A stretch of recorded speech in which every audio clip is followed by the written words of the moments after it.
Hello students, एक बार फिर आपका स्वागत है आपके अपने यूट्यूब चैनल एके क्लासेस पर। प्यारे बच्चों, इससे लास्ट वीडियो के अंदर हम आपको क्लास 12 का चैप्टर नंबर 4 शारीरिक की एक्सरसाइज 4.4 को बच्चों पूर्ण रूप से समाप्त कर चुके थे। आशा करते हैं कि वो एक्सरसाइज आपको अच्छी समझ में आ गई होगी। बच्चों, इससे लास्ट वीडियो के अंदर जो हमने सीखा था एक्सरसाइज 4.4 के अंदर, वो हमने किसी शारीरिक के उपसारणिक और सहखंड निकालना सीखा था बच्चों। ठीक, आज हम इस वीडियो के अंदर किसी आव्यूह के सहखंड निकालना सीखेंगे।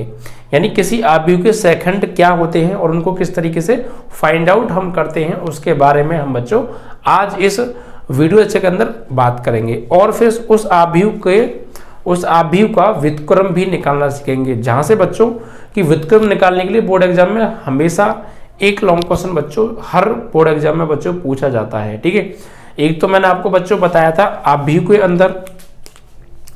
अंदर व्युत्क्रम निकालना सिखाया था प्रारंभिक रूपांतरण से। तो एक तो आप उसको अच्छे से प्रिपेयर कर लीजिएगा। अगर वहां से क्वेश्चन नहीं बना तो यहां से पक्का व्युत्क्रम निकालने के लिए जरूर बनेगा शारीरिक के अंदर। ठीक है, व्युत्क्रम बच्चों निकालना हमने वहां पर किसी आव्यूह का व्युत्क्रम निकालना सीखा था प्रारंभिक रूपांतरण विधि से, आव्यूह चैप्टर के अंदर बच्चों। ठीक है, वहां से बच्चों हर बार क्वेश्चन बनता है। अगर गलती से वहां से नहीं बना तो यहां से 100% बच्चों जरूर बनता है। ठीक है, शारीरिक के अंदर किसी आव्यूह का व्युत्क्रम ज्ञात करना। ठीक है, तो इसको हम कैसे निकालेंगे, देखिए बच्चों, यहां पर जो भी हम फिलहाल बेसिक बात करेंगे कि किसी आव्यूह के सहखंड किस तरीके से निकालते हैं। तो जिस तरीके से हमने किसी शारीरिक के सहखंड निकाले थे, ठीक है, वैसे ही किसी आव्यूह के भी सहखंड निकाले जा सकते हैं। जैसे वहां कोई सारणिक होता था, उसके प्रत्येक एलिमेंट के सापेक्ष हम उसके सहखंड निकालते थे। अगर यहाँ कोई एक आव्यूह होगा तो आव्यूह के अंदर भी कुछ एलिमेंट होंगे। तो सेम बिल्कुल इसी तरीके से जिस तरीके से सारणिक के हमने सहखंड निकाले थे, सेम बिल्कुल उसी तरीके से हम किसी आव्यूह के भी सहखंड निकाल सकते हैं। ठीक है, यानी हमें कोई एक आव्यूह दिया होगा और उसके अंदर कुछ एलिमेंट्स होंगे और उन एलिमेंटों के सापेक्ष हम उस आव्यूह के सहखंड निकालेंगे और फिर उन सहखंडों को बच्चों कॉलम की फॉर्म में हम लिख देंगे। ठीक है, कोई आव्यूह दिया होगा, आव्यूह के अंदर कुछ एलिमेंट्स होंगे और उन एलिमेंट्स के सापेक्ष उनके रेस्पेक्ट में हम कुछ उस आव्यूह के सहखंड निकालेंगे और उन सहखंडों को कॉलम की फॉर्म में लिखकर एक नया आव्यूह बनाएंगे। इस प्रकार प्राप्त एक नया आव्यूह ही क्या कहलाएगा बच्चों, किसी आव्यूह का सहखंडज कहलाएगा। और आज हम सहखंडज के बारे में ही बात करने वाले हैं बेसिकली। ठीक है बच्चों, क्या सहखंडज किसी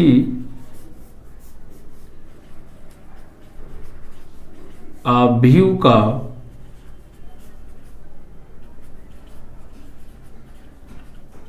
सहखंडज। ठीक है, यानी सहखंडज को हम बोलते हैं बच्चों एडजॉइंट ऑफ ए। अगर कोई शारीरिक ए है या कोई आव्यूह ए है और उसके हम सहखंडज निकाल रहे हैं या सहखंडज आव्यूह निकाल रहे हैं तो उसको एडजॉइंट ऑफ ए कहेंगे। ठीक है, तो किसी भी आव्यूह का हम सहखंडज बच्चों कैसे निकालते हैं, एडजॉइंट कैसे निकालते हैं। सहखंडज बोले तो एडजॉइंट। ठीक है, तो यहाँ पर बहुत आसान विधि से मैं सिखाऊंगा, बिल्कुल टेंशन मत लीजिएगा, पूरा समझ में आएगा। बस वीडियो को बच्चों पूरा देखिएगा और लास्ट तक जो है देखकर उसको शेयर कर दीजिएगा जरूर। ठीक है बच्चों, देखिए बच्चों, किसी आव्यूह का सहखंडज हम कैसे निकालते हैं। जब हमें कोई एक आव्यूह दे रखा है, उस आव्यूह के एलिमेंटों के सापेक्ष हम उसके सहखंड निकालेंगे। क्या निकालेंगे, सहखंड। और फिर उन सहखंडों को कॉलम की फॉर्म में रखकर एक नया आव्यूह बनाएंगे और इस प्रकार जो नया आव्यूह प्राप्त होगा उसी को हम क्या बोलते हैं बच्चों, किसी आव्यूह का सहखंडज यानी एडजॉइंट ऑफ ए बोलते हैं। ठीक है, यानी मैं लिख देता हूं, किसी आव्यूह के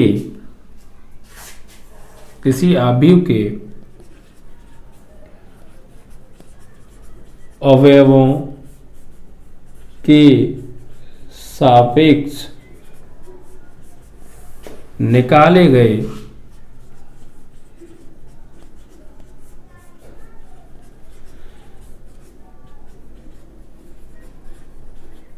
सहखंडों को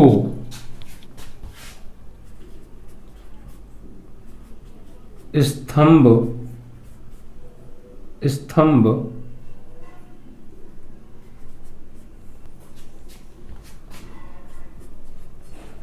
तरीके से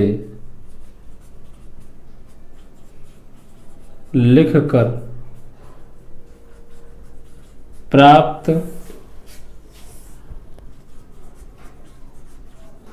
आव्यूह को सहखंडज कहते हैं। ठीक है, इस तरीके से, यानी कि हमारे पास कोई एक आव्यूह होगा, जैसे यहां पर मैं निकालता हूं, सपोज मेरे पास एक कोई आव्यूह दे रखा है a बराबर 2 4 5 6 इस तरीके से, ठीक। और मैं इस आव्यूह के सहखंड निकालूंगा, जिस तरीके से किसी सारणिक के हम सहखंड निकाल देते हो उसी तरीके से यहाँ आव्यूह के भी सहखंड निकाले जाएंगे, सेम उसी तरीके से, और वही सिंबल यूज होंगे। बच्चों मैंने आपको जब सारणिक के सहखंड निकालना सिखाया था तो वहां पर क्या थे, सिंबल क्या लेते थे 2/2 के लिए, प्लस माइनस माइनस प्लस, ठीक है। तो यहां पर हम निकालेंगे बच्चों, इसे हम बोलते थे A11 A12 A21 A22, ठीक है। तो A11 के सापेक्ष निकालेंगे हम पहले, ठीक है, इसके सहखंड। तो A11 के सापेक्ष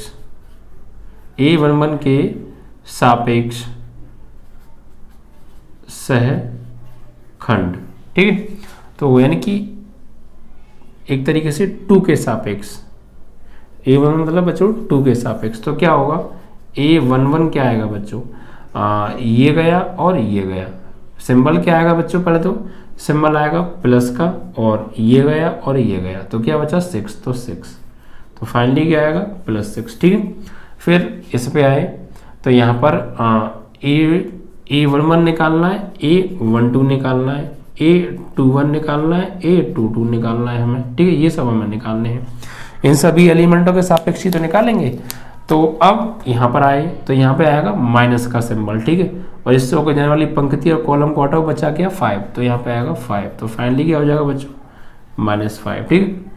फिर यहाँ पर आएंगे तो यहाँ पर बच्चों क्या है A21, तो सिंबल किसका आएगा कि माइनस का, ठीक है। अब इससे होकर जाने वाली पंक्ति और कॉलम को हटाओ बच्चों, बचा क्या 4, तो 4 आ जाएगा, यानी -4। फिर 22, यानी इससे होकर जाने वाली पंक्ति और कॉलम को हटाओ, बचा क्या आपका +2 बचा, तो प्लस का 2, यानी फाइनली क्या आ जाएगा बच्चों 2। तो इस तरीके से बच्चों ये A11 A12 A21 A22 ये क्या है, इस आव्यूह के सहखंड है। अब इन सहखंडों को बच्चों ये 2/2 का है, 2 ही रो है 2 ही कॉलम है, तो यहाँ से शुरू के 2 सहखंड जो होंगे वो लिखे जाएंगे C1 यानी पहले कॉलम की फॉर्म में, और लास्ट के 2 जो हैं ये लिखे जाएंगे C2 की फॉर्म में, और इस प्रकार यहाँ से एक नया आव्यूह बनेगा। सपोज अगर ये था तो हम इसको लिखेंगे, मान लेते हैं बच्चों B, जिसको हम क्या बोलते हैं सहखंडज, सहखंडज यानी एडजॉइंट ऑफ किसका A, ठीक है। कैसे निकालते हैं बच्चों एडजॉइंट ऑफ A कैसे निकालेंगे, ये जो अब नए ये हमारे जो नए सहखंड आए हैं इन सहखंडों से मिलके इनको जो है कॉलम की फॉर्म में लिखो, 6 -5 कॉलम की फॉर्म में लिख दिया, ऐसे इनको -4 2, तो इस प्रकार ये एक नया आव्यूह प्राप्त हुआ हमें। इस नए आव्यूह को ही हम इस मूल आव्यूह को क्या बोलते हैं बच्चों, सहखंडज बोलते हैं, जो कि सहखंडों की मदद से बना है, ठीक है। इस तरीके से हम किसी आव्यूह का सहखंडज यहाँ पर ज्ञात करेंगे, ठीक है। और इनवर्स निकालेंगे, जब हम किसी आव्यूह का व्युत्क्रम जब हम निकालेंगे तो उसमें भी इन सब का बहुत ज़्यादा यूज होने वाला है, ठीक है। तो अभी हम व्युत्क्रम के बारे में कोई ज़्यादा चर्चा की नहीं है, तो अब हम बात करेंगे किसी आव्यूह का व्युत्क्रम कैसे निकालते हैं, ठीक है बच्चों। तो इसको क्या बोलते हैं हम बच्चों, सहखंडज यानी एडजॉइंट ऑफ A। इस तरीके से आप निकालेंगे किसी भी आव्यूह के सहखंडज को। चलिए अब देखिए किसी आव्यूह का व्युत्क्रम हम कैसे ज्ञात करेंगे। व्युत्क्रम निकालने के लिए बोर्ड एग्जाम में एक लॉन्ग क्वेश्चन बच्चों जरूर आता है, ठीक है। तो किसी आव्यूह का व्युत्क्रम इनवर्स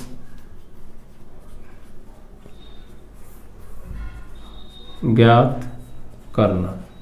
तो बच्चों किसी आव्यूह का व्युत्क्रम ज्ञात करने के लिए एक बच्चों फॉर्मूला है, मैं उस फॉर्मूले को लिखता हूँ, आप उस फॉर्मूले को अच्छे से प्रिपेयर कर लीजिएगा। ठीक है, देखिए बच्चों फॉर्मूला क्या होता है, फॉर्मूला होता है जैसे मान लीजिए अगर कोई आव्यूह ए है तो उसका व्युत्क्रम निकालेंगे तो वो क्या होगा, व्युत्क्रम मतलब बच्चों उसका ए इनवर्स। ठीक है, ए इनवर्स का मतलब है ए आव्यूह का व्युत्क्रम हम यहाँ पे निकाल रहे हैं। तो ए इनवर्स बराबर बच्चों होता है formula adjoint of A upon determinant of A, determinant of A, ये होता है बच्चों फॉर्मूला।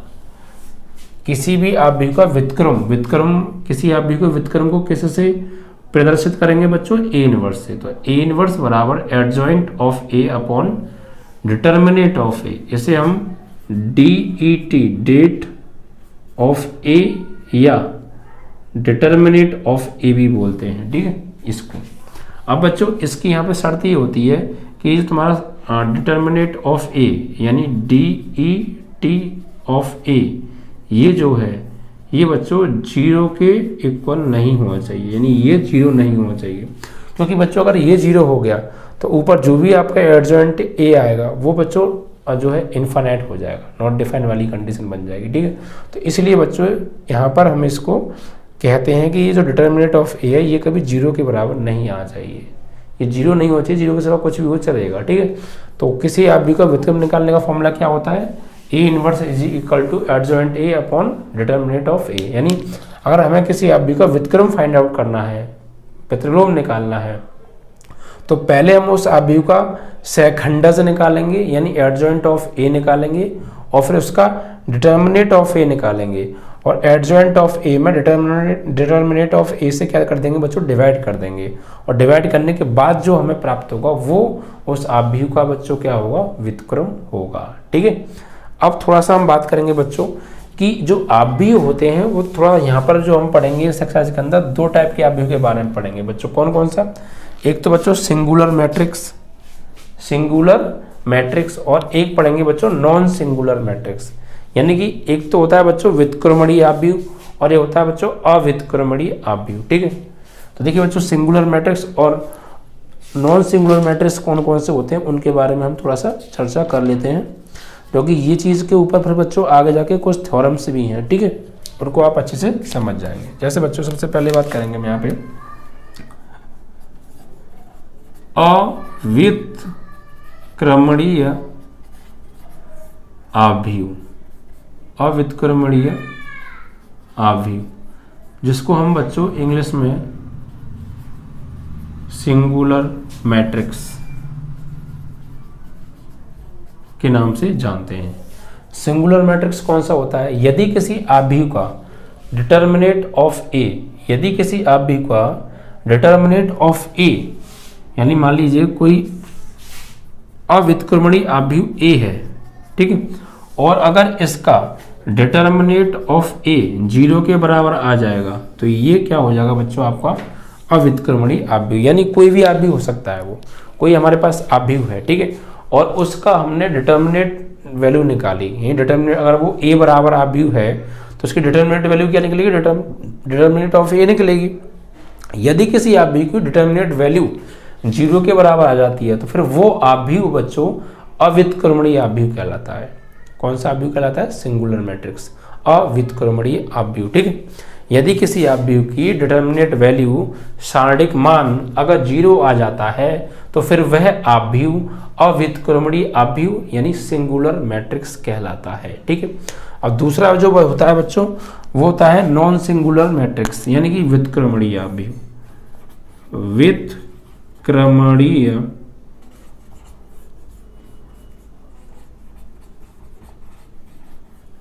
आव्यूह। ठीक, इसको हम बच्चों बोलते हैं non singular matrix, non singular matrix. ये बच्चों कैसा होता है, यदि किसी आव्यूह का डिटर्मिनेट जो वैल्यू है वो अगर जीरो के बराबर ना आए, does not equal to zero, तो फिर हम उसको बोलेंगे बच्चों नॉन सिंगुलर मैट्रिक्स यानी कि व्युत्क्रमणीय आव्यूह। यानी यहां पर determinant A does not equal to क्या आएगा, जीरो। अब कोई सा भी वो आव्यूह हो सकता है बच्चों, किसी भी आव्यूह की अगर डिटर्मिनेंट वैल्यू 0 के बराबर नहीं आ रही, कुछ और है, डज नॉट इक्वल टू 0 है, तो फिर हम उसको क्या बोलते हैं बच्चों, नॉन सिंगुलर मैट्रिक्स, व्युत्क्रमणीय आव्यूह। और अगर किसी आव्यूह की डिटर्मिनेंट वैल्यू 0 के बराबर आ रही है तो उसको हम बोलेंगे बच्चों सिंगुलर मैट्रिक्स, यानी कि अव्युत्क्रमणीय आव्यूह। ठीक है, तो ये था व्युत्क्रमणीय आव्यूह और अव्युत्क्रमणीय आव्यूह कैसे पहचानेंगे, आप समझ गए। जब भी किसी आव्यूह को आपको व्युत्क्रमणीय या अव्युत्क्रमणीय में कंफ्यूजन हो कि ये व्युत्क्रमणीय आव्यूह है या अव्युत्क्रमणीय आव्यूह है, ठीक है, यानी कि वह जो है नॉन सिंगुलर मैट्रिक्स है या सिंगुलर मैट्रिक्स है, तो फिर आप क्या करेंगे बच्चों, उसकी डिटर्मिनेंट वैल्यू निकालेंगे, उसका सारणिक मान निकालेंगे। अगर उस आव्यूह का सारणिक मान 0 के बराबर आ जाएगा तो उसको हम बोलेंगे बच्चों सिंगुलर मैट्रिक्स, यानी कि अव्युत्क्रमणीय आव्यूह। और अगर उसका मान 0 के बराबर नहीं आया तो उसको हम बोलेंगे बच्चों नॉन सिंगुलर मैट्रिक्स, यानी कि व्युत्क्रमणीय आव्यूह। ठीक है, अब बच्चों कुछ थ्योरम्स हैं, उन्हें हम थोड़ा सा समझ लेते हैं। ठीक है, इस चैप्टर के अंदर, क्योंकि उस थ्योरम के कॉन्सेप्ट से यहाँ पर कुछ क्वेश्चंस भी सॉल्व होने वाले हैं। ठीक है, तो ये चीज़ आप समझ गए। किसी भी आव्यूह का सेकंडज हम कैसे निकालेंगे, यानी पहले उसके सेकंड निकालो, जिस तरीके से सारणी की हमने पिछली एक्सरसाइज में सेकंड निकालना सीखा, बिल्कुल वही कॉन्सेप्ट से। ठीक है, और फिर उन सेकंडों को कॉलम की फॉर्म में लिखकर एक नया आव्यूह बनाओ। इस प्रकार जो नया आव्यूह प्राप्त होगा वही क्या होगा बच्चों, उस आव्यूह का सेकंडज होगा। ठीक है, और नॉन सिंगुलर और सिंगुलर मैट्रिक्स आप समझ गए। अब बच्चों थ्योरम क्या है बच्चों, थ्योरम को समझते हैं बच्चों। थ्योरम नंबर 1 यानी प्रमेय। प्रमेय है बच्चों, प्रमेय 1। प्रमेय बच्चों क्या है, प्रमेय ये है कि एक कोई आव्यूह है n कोटि का, ठीक है, उसका क्रम क्या है n क्रम का कोई आव्यूह है, तो यदि n कोटि का कोई आव्यूह है, तो यदि n कोटि का कोई आव्यूह है तो a into adjoint of a बराबर होता है adjoint of a into a बराबर डिटर्मिनेट ऑफ a इंटू आई के। ये बच्चों कंडीशन होती है जो कि आपको याद रखनी है।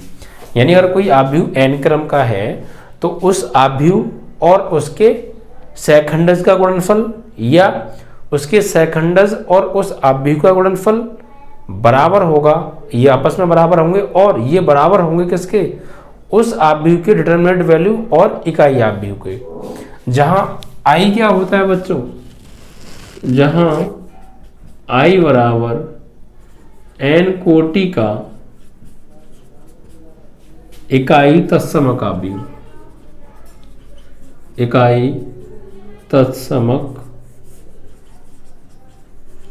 आव्यूह है। ठीक है, ये थी बच्चों पहले समझेगा, आपको ये कंडीशन याद रखनी है। अब बच्चों एक और थ्योरम है, प्रमेय नंबर 2। ये क्या है बच्चों, प्रमेय नंबर 2। प्रमेय नंबर 2 बच्चों ये कहती है कि यदि a व b दो आव्यूह हैं और दोनों ही बच्चों एक ही क्रम के वर्ग आव्यूह हैं, ठीक है, यदि a व b एक ही क्रम के, a व b एक ही क्रम के व्युत्क्रमणीय नॉन सिंगुलर मैट्रिक्स, व्युत्क्रमणीय आव्यूह है, तो AB तथा BA भी, AB तथा BA भी व्युत्क्रमणीय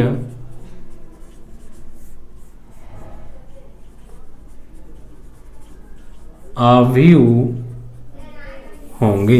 यानी बच्चों कि A जो है, A एक व्युत्क्रमणीय आव्यूह है। यानी व्युत्क्रमणीय आव्यूह कब होता है, जब उसका determinant value does not equal to 0 आता है। ठीक है, तो A एक व्युत्क्रमणीय आव्यूह है और B भी एक व्युत्क्रमणीय आव्यूह है, तो इसका भी determinant value does not equal to 0 आएगा। तो अगर ए भी व्युत्क्रमणीय आव्यूह है, बी भी व्युत्क्रमणीय आव्यूह है, तो ए बी का जब हम व्युत्क्रमणीय ए बी की जब हम डिटरमिनेंट वैल्यू निकालेंगे तो वो भी एक व्युत्क्रमणीय आव्यूह ही होगा। यानी ए और बी का गुणा करके जो हमें आव्यूह मिलेगा और उसकी हम डिटरमिनेंट वैल्यू निकालेंगे तो वो भी क्या होगा बच्चों, एक व्युत्क्रमणीय आव्यूह होगा। या बी ए निकालो फिर उसका डिटरमिनेंट वैल्यू निकालो तो वो भी क्या होगा बच्चों, एक व्युत्क्रमणीय आव्यूह होगा। ये है बच्चों थ्योरम नंबर 2। यानी ए और बी दोनों एक ही कोटि के व्युत्क्रमणीय आव्यूह हैं, तो ए बी और बी ए भी जो मिलेंगे आव्यूह वो भी क्या होंगे, एक व्युत्क्रमणीय आव्यूह होंगे। ठीक है, अब एक बच्चों थ्योरम नंबर आती है अगली तुम्हारी थ्योरी 3, प्रमेय नंबर 3। ये बच्चों क्या कहती है, ये बच्चों ये कहती है कि ए और बी दोनों एक ही क्रम के वर्गाव्यूह हैं। ए और बी दोनों एक ही क्रम के वर्गाव्यूह हैं। ए व बी दोनों एक ही क्रम के वर्ग आव्यूह हैं, तो इनके गुणनफल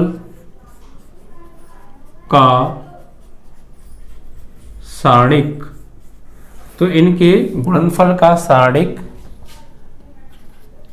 इनके अलग अलग सारणिक के गुणनफल के बराबर होगा। यानी अगर दो आव्यूह हैं ए और बी दोनों एक ही क्रम के वर्ग आव्यूह हैं तो उनके गुणनफल का सारणिक निकालो या उनका अलग अलग सारणिक निकालो फिर गुणा करो। दोनों ही केसेस में वो कैसे आएंगे, आपस में बराबर आएंगे। यानी ए और बी निकालो पहले और फिर उसकी सारणिक वैल्यू निकालो, या पहले ए की सारणिक वैल्यू निकालो फिर बी की सारणिक वैल्यू निकालो। तो ए की सारणिक वैल्यू और बी की सारणिक वैल्यू का गुणनफल बराबर आएगा ए बी के गुणनफल की सारणिक वैल्यू के। ये ठीक है, यानी ए और बी दोनों एक ही क्रम के वर्ग आव्यूह हैं तो उनका गुणनफल निकालो, ए बी निकालो फिर उसकी सारणिक वैल्यू निकालो, या ए का सारणिक अरे निकालो बी का सारणिक अरे निकालो फिर गुणा करो। तो ऐसी स्थिति में ये बच्चों बराबर आएंगे अगर दोनों ए और बी दोनों एक ही क्रम के वर्ग आव्यूह हैं तो। ठीक है बच्चों, तो ये थी बच्चों आपकी थ्योरम नंबर 3। अब इसके बाद आएगी बच्चों थ्योरम नंबर 4। इसमें क्या होता है बच्चों, ये जो थ्योरम है, जो लास्ट थ्योरम है बच्चों, ये सबसे आपकी जो है, तो इसमें बच्चों क्या होता है इसको थोड़ा समझ लेते हैं, थोड़ा जगह हटा देते हैं, जगह की शॉर्टेज है बच्चों। थ्योरम नंबर 4 है बच्चों।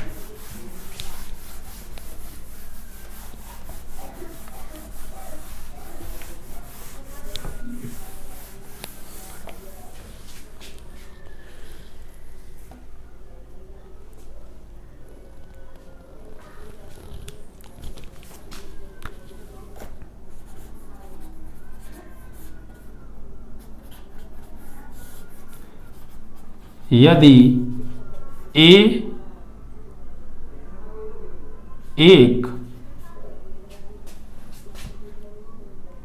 ए एक वर्ग आव्यूह है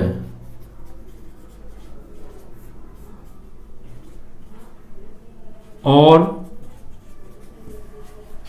उसका अस्तित्व है, यदि ए एक वर्गाव्यूह है तथा उसका अस्तित्व है तो वह केवल और केवल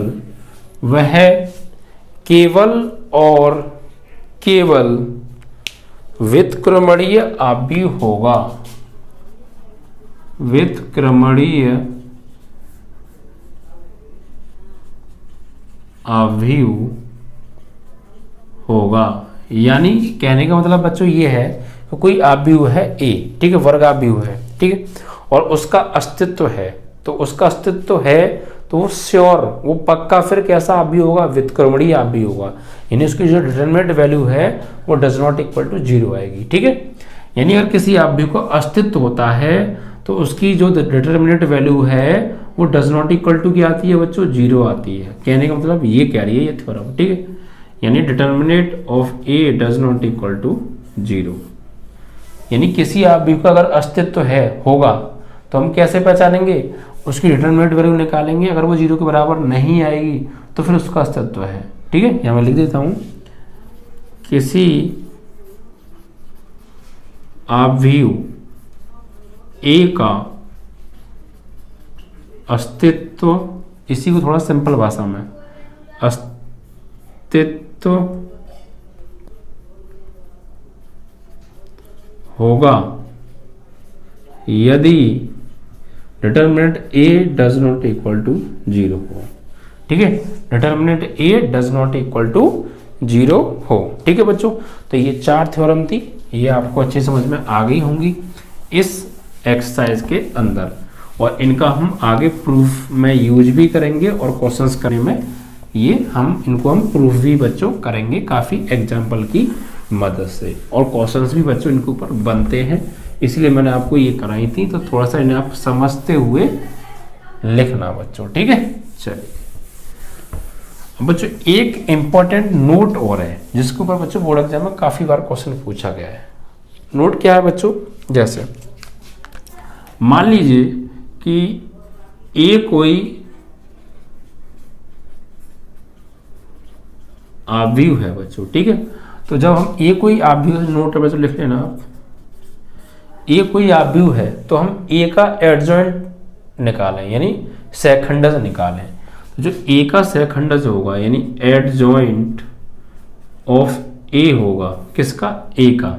ठीक है, ये जो एडजॉइंट ऑफ ए निकालेंगे फिर उसका डिटरमिनेंट जो वैल्यू निकालेंगे वो डिटरमिनेंट ऑफ ए की n-1 घात के बराबर होगा। कहने का मतलब मेरा ये है कि कोई ए आव्यूह है और ये मान लीजिए n क्रम का है, ए आव्यूह n क्रम का है। ठीक है, तो इसका एडजॉइंट ऑफ ए निकालेंगे और उसकी जो डिटरमिनेंट वैल्यू होगी वो इसकी डिटरमिनेंट ऑफ ए वैल्यू की n-1 घात के बराबर होगी। समझ में आया नहीं यार नोट? देखिए एक एग्जांपल देके मैं आपको समझाता हूँ, शायद आपको समझ में आ जाए। जैसे मान लीजिए कि एक आव्यूह है ए बराबर, ये बच्चों 1 2 3 4 5 6 7 8 9, तो इसका क्रम क्या आएगा, 3 गुणा 3 है, 3 गुणा 3, तो मतलब ये तो n गुणा n में कहना चाहा था। ठीक है, तो जब मैं इसका एडजॉइंट ऑफ ए निकालूंगा, एडजॉइंट ऑफ ए, और उसकी जो सारणिक वैल्यू निकालूंगा वो बराबर होगी इसी ही डिटर्मिनेंट ऑफ ए वैल्यू की n-1 यानी 3-1 यानी सारणिक ए बड़ा का होल स्क्वायर की ये चीज। जो भी इस आव्यूह का क्रम है उसका एडजॉइंट ऑफ ए की डिटर्मिनेंट वैल्यू बराबर होगी उस सारणिक की डिटर्मिनेंट वैल्यू की क्रम की एक कम घात के, यानी क्रम क्या है 3 गुणा 3, तो एक कम घात 3-1 2 घात के। ये कंडीशन आप याद रखना क्योंकि इसके ऊपर भी क्वेश्चन बच्चों बनेगा। ठीक है, चलिए तो ये तो था बच्चों थोड़ा सा बेसिक कॉन्सेप्ट इस एक्सरसाइज का। अब इसके बारे में इसके बाद हम बात कर रहे हैं बच्चों इस एक्सरसाइज के क्वेश्चंस के बारे में। ठीक है, तो इस एक्सरसाइज के बच्चों क्वेश्चंस क्या कहते हैं उन्हें आप ध्यान से समझिएगा, क्योंकि बोर्ड एग्जाम में एक लॉन्ग क्वेश्चन बच्चों पक्का यहाँ से कई बार बच्चों बना है और बनता है। ठीक है, चलिए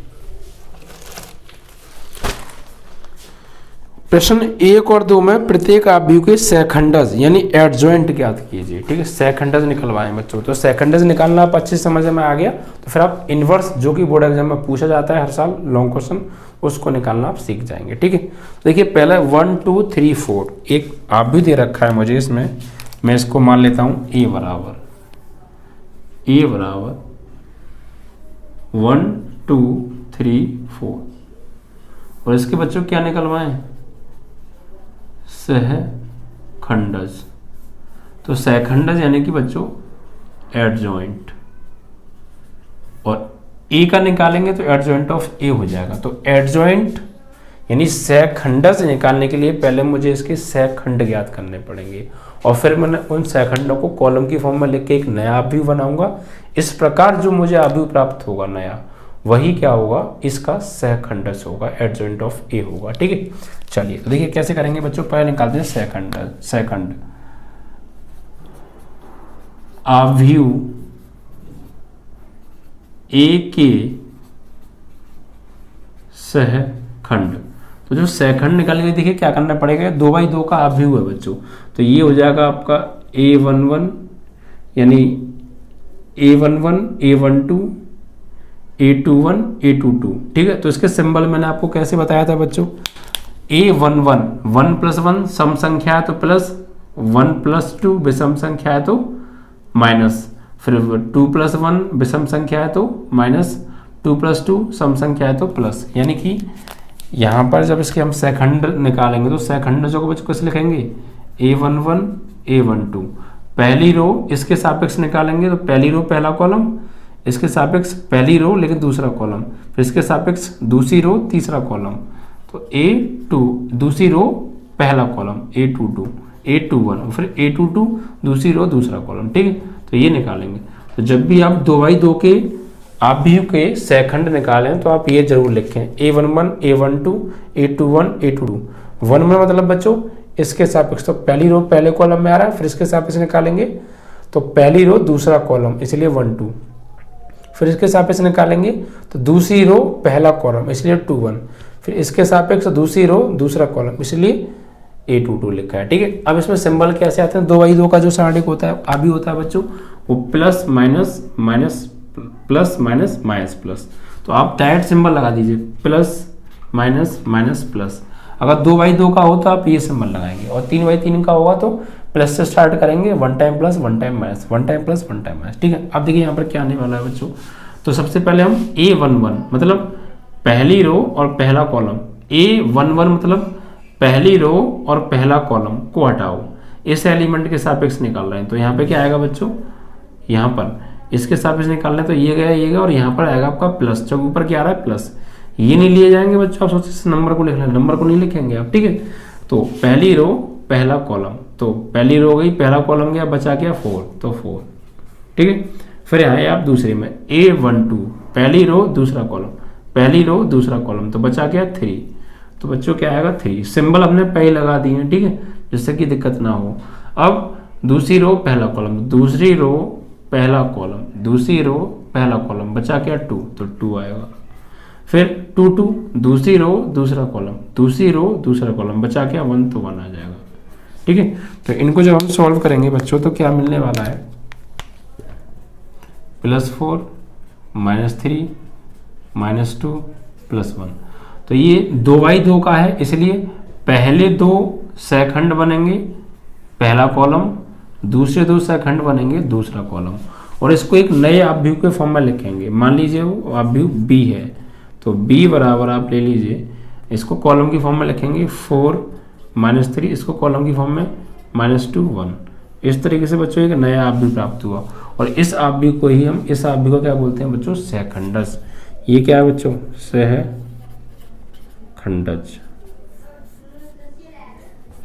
है बच्चों। इस तरीके से निकालते हैं हम किसी भी आव्यूह का सहखंडज। पहले उसके सहखंड निकालो, ठीक है, उस आव्यूह के प्रत्येक अवयव के सापेक्ष, जिस तरीके से हमने पीछे की एक्सरसाइज में सारणिक के सहखंड निकाले थे, उसी प्रकार यहाँ आव्यूह के आपको सहखंड निकालने हैं। ठीक है, और सहखंडों को हम A11 A12 A21 A22 से लिखेंगे अगर 2x2 का है तो। ठीक है, और किस तरीके से निकालते हैं, सिंबल कैसे आते हैं, प्लस माइनस माइनस प्लस, अगर 2x2 का है तो। ठीक है, क्यों आते हैं प्लस माइनस माइनस प्लस, वो हमको बेसिक कॉन्सेप्ट में बता चुका हूँ पिछली एक्सरसाइज के में भी, और यहाँ भी बता दिया था मैंने। जैसे पिछली एक्सरसाइज में प्लस माइनस चिन्ह आ रहे थे ना, सम संख्या विषम संख्या के ऊपर, -1 की पावर सम संख्या तो प्लस, -1 की पावर विषम संख्या तो माइनस, उसी के अकॉर्डिंग यहाँ पर ये सिंबल आएंगे। ठीक है, ये सहखंडज आ गया किसी आव्यूह का। ठीक है, ये 2x2 का था इसलिए। अब बच्चों एक दूसरा सवाल है इसमें, 3x3 का हमें दे रखा है आव्यूह, उसके सहखंडज निकलवाए हैं। देखिए बच्चों कैसे निकालेंगे। सारणिक में हमें एलिमेंट दे रखे हैं 1 -1 2। क्वेश्चन नंबर 2 मान लेते ऐसे, माना A बराबर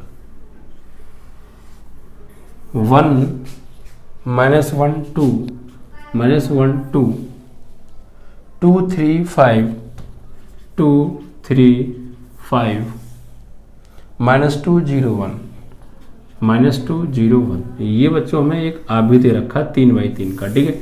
इसका हमें सेकंडस निकालना है। क्या निकालना है? एडजॉइंट ऑफ ए निकालना है, ठीक है, एडजॉइंट ऑफ ए। तो बच्चों कैसे निकालेंगे? देखिए सबसे पहले इसके सेकंड निकालेंगे। अब बच्चों ये 3/3 का है, यानी ये 1 1, ये 1 2, ये 1 3, यानी 1 1 पहला रो पहला कॉलम, 1 2 पहली रो दूसरा कॉलम, 1 3 पहली रो तीसरा कॉलम, फिर 2 1 दूसरी रो पहला कॉलम, 2 2 दूसरी रो दूसरा कॉलम, 2 3 दूसरी रो तीसरा कॉलम, फिर 3 1 तीसरी रो पहला कॉलम, 3 2 तीसरी रो दूसरा कॉलम, 3 3 तीसरी रो तीसरा कॉलम, ठीक है। तो यहाँ पर क्या निकलेंगे बच्चों? पहले निकालेंगे इसके सेकंड। तो कैसे निकालेंगे बच्चों? पहले A1 1 पहली रो पहला कॉलम इस एलिमेंट के सापेक्ष, फिर A1 2 A1 3, यानी 11 12 13, पहली रो पहला कॉलम, पहली रो दूसरा कॉलम, पहली रो तीसरा कॉलम, फिर इस पे आ जाओ तो ये दूसरी रो पहला कॉलम, यानी दूसरी रो पहला कॉलम, फिर इसके सापेक्ष निकालेंगे तो दूसरी रो दूसरा कॉलम, तो A2 2, फिर इसके सापेक्ष निकालेंगे दूसरी रो तीसरा कॉलम, तो A2 3, ठीक है। फिर इसके सापेक्ष निकालेंगे तो तीसरी रो पहला कॉलम, तीसरी रो पहला कॉलम मतलब 3 1, फिर इसके सापेक्ष तीसरी रो दूसरा कॉलम, तो तीसरी रो दूसरा कॉलम, फिर इसके सापेक्ष तो तीसरी रो तीसरा कॉलम, तो तीसरी रो तीसरा कॉलम, ठीक है बच्चों। ये ऐसे निकालेंगे। अब सिंबल क्या आएंगे बच्चों? देखिए सिंबल जब 3/3 का होता था, मैंने आपको बताया था, ये सिंबल आते हैं, ये 1 + 1 सम संख्या आ रही है तो -1 की पावर सम संख्या, तो प्लस आएगा बच्चों, क्या आएगा? प्लस। फिर यहाँ 1 + 2 विषम संख्या, -1 की पावर विषम संख्या, चिन्ह आता है माइनस। फिर 1 + 3 4 सम संख्या, तो -1 की पावर सम संख्या, तो प्लस। फिर 2 + 1 3 विषम संख्या, -1 की पावर विषम संख्या, तो माइनस। 2 + 2 4 सम संख्या, -1 की पावर सम संख्या, तो प्लस। फिर 2 + 3 5 विषम संख्या, -1 की पावर विषम संख्या, तो माइनस। फिर 3 + 1 4 सम संख्या, -1 की पावर सम संख्या, तो प्लस। फिर 3 + 2 5 -1 की पावर 5 यानी विषम संख्या, तो माइनस।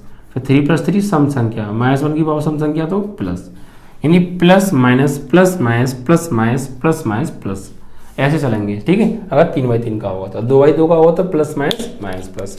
अब देखिए बच्चों 1 1 यानी इस एलिमेंट के सापेक्ष, जो पहली रो पहली कॉलम में आ रहा था, वो पहली रो गई पहला कॉलम गया, इस एलिमेंट के सापेक्ष निकाल लें तो इससे होकर जाने वाली पंक्ति को हटा दो और इससे होकर जाने वाले कॉलम को हटा दो, यानी 1 1।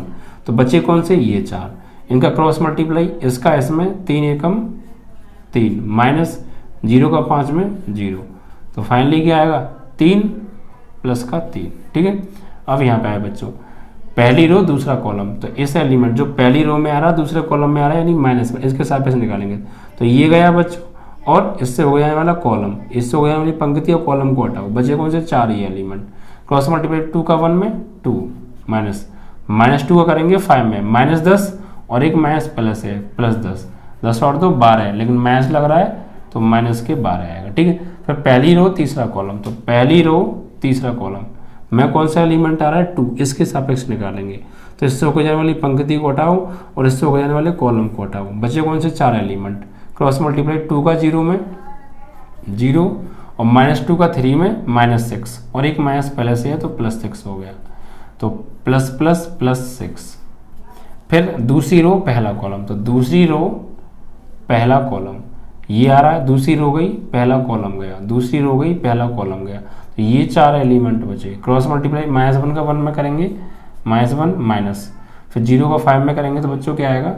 0 का 5 में करेंगे तो 0 आएगा, यानी फाइनली भाई दूसरी रो और दूसरा कॉलम, तो -1 का 1 में किया -1 और फिर 0 का 2 में किया तो 0 आएगा। फाइनली कितना आ रहा है? माइनस, ये तो 0 हो गया, -1 और माइनस माइनस माइनस प्लस के 1 आ गया, ठीक है। फिर यहाँ पर बच्चों दूसरी रो दूसरा कॉलम, तो दूसरी रो और दूसरा कॉलम, दूसरी रो दूसरा कॉलम, तो ये 4 एलिमेंट बचे कोने वाले। 1 का 1 में किया बच्चों 1 माइनस -2 का किया 2 में, -2 दूनी -4 और एक माइनस ये रहा तो +4, 4 और 1 5, तो प्लस का 5 आएगा। ठीक है, फिर दूसरी रो तीसरा कॉलम, तो दूसरी रो तीसरा कॉलम, दूसरी रो तीसरा कॉलम, बचे कौन से 4 एलिमेंट, ये वाले, क्रॉस मल्टीप्लाई, 1 का 0 में 0, माइनस 2 का करेंगे बच्चों -1 में तो -2, और एक माइनस पहले से तो +2, तो +2 आएगा, लेकिन ये माइनस है तो क्या बना देगा इसको, -2 बना देगा। यहाँ तक कोई समस्या? अब आ गया ये 3 1, तीसरी रो पहला कॉलम, 3 1 का मतलब बच्चों तीसरी रो, ये तीसरी रो पहला कॉलम, तीसरी रो पहला कॉलम, ये 4 बचे, -1 का 5 में करेंगे -5, -3 का करेंगे 2 में, 3 2 जा 6, तो कितना आएगा, -5 और -6 -11, फिर तीसरी रो दूसरा कॉलम, तीसरी रो दूसरा कॉलम, तीसरी रो दूसरा कॉलम, बच्चे कौन से 4 एलिमेंट, ये वाले, क्रॉस मल्टीप्लाई, 1 का 5 में 5 और 2 2 जा 4, यानी 5 - 4 कितना आएगा 1, लेकिन माइनस लगाया तो -1। फिर तीसरी रो तीसरा कॉलम, तीसरी रो तीसरा कॉलम, तो 1 का 3 में 3 और 2 का -1 में -2, तो 3 माइनस 2 का -1 में -2 और एक माइनस रहेगा तो +2, 3 और 2 5 आ गए। इस तरीके से ये हो गया बच्चों। अब ये 3/3 का है तो 3 सेकंड लेंगे, पहले 3 सेकंड बनाएंगे पहला कॉलम C1, दूसरे 3 सेकंड बनाएंगे दूसरा कॉलम यानी C2, तीसरे 3 सेकंड बनाएंगे बच्चों तीसरा कॉलम C3। समझ में आया?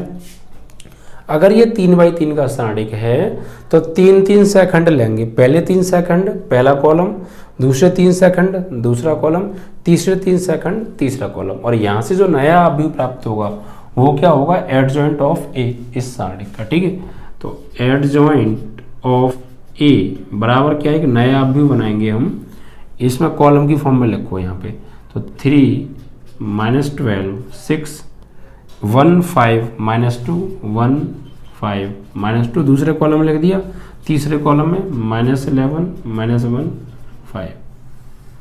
इस तरीके से ये एडजॉइंट ऑफ ए यानी सेकंडज आ गया इस अवयव का। तो 3/3 का जब आपको सारणिक दिया हो, अवयव दिया हो, तो उसके आप सेकंडज बच्चों कैसे निकालेंगे, इस तरीके से निकालेंगे सेकंड, और फिर उसका सेकंडज आप ऐसे निकालने वाले हैं। तो ये एक्सरसाइज है बच्चों आपकी 4.5 का बच्चों क्वेश्चन नंबर 2 है। तो 3 1 -11 -12 5 -1 6 2 5 आ रहा है बच्चों। एक्चुअली यहाँ पे +2 आ रहा है, आई थिंक ये +2 कैसे आ रहा है वो थोड़ा सा देख लेते हैं हम बच्चों, यानी कि ये वाला है ना +2, कोई दिक्कत नहीं है, यहाँ पर हम इसको चेक कर लेते हैं। 2 3 को चेक करिए बच्चों, 2 3 दूसरी रो तीसरा कॉलम, तो 2 3 विषम संख्या तो माइनस ही आएगा। अब दूसरी रो तीसरा कॉलम, दूसरी रो तीसरा कॉलम, दूसरी रो तीसरा कॉलम, तो 1 का करेंगे 0 में 0 और -2 का -1 में होगा तो माइनस प्लस के 2 आएंगे, प्लस के 2 आएंगे और एक माइनस बीच में आता है, यहीं थोड़ी सी बच्चों गलती हो गई हमसे। देखिए दूसरी रो तीसरा कॉलम, तो दूसरी रो गई, ठीक है, और तीसरा कॉलम गया, तो बचे ये 4 और 1 का 0 में करेंगे 0, फिर माइनस आता है बीच में, -2 का -1 में तो माइनस प्लस 2 एकम 2। अब ये तो 0 हो गया, माइनस क्या हो गया बच्चों, ये प्लस का 2, तो प्लस का 2 आएगा आपका ये, ठीक है। तो यहाँ पर ये बच्चों प्लस का 2 हो जाएगा और यही आपका आंसर है, ठीक है। इस तरीके से आप किसी भी 3/3 के अवयव के सेकंडज यहाँ से ज्ञात कर सकते हैं सेकंडों की सहायता से। तो ये बच्चों क्वेश्चन नंबर 2 भी आपका कंप्लीट हो गया। तो बहुत आराम से करा रहा हूँ जिससे कि आपको क्वेश्चन समझ में आ जाए और आप उनको अच्छे से प्रिपेयर कर लें बच्चों, ठीक है। अब देखिए बच्चों, यहाँ तक आपके ये मैंने आपको सेकंड निकालना सिखा दिया, ठीक है। तो आप प्रोसेस समझ गए होंगे, ठीक है। तो बस आज के लिए इतना ही बच्चों, जो कि वीडियो ज़्यादा लंबा हो रहा है, तो आप इस कॉन्सेप्ट को अच्छे से समझ लीजिएगा, ठीक है बच्चों। बाकी के प्रश्न अगले वीडियो में मिलेंगे। जब तक के लिए बच्चों, जय हिंद, जय भारत।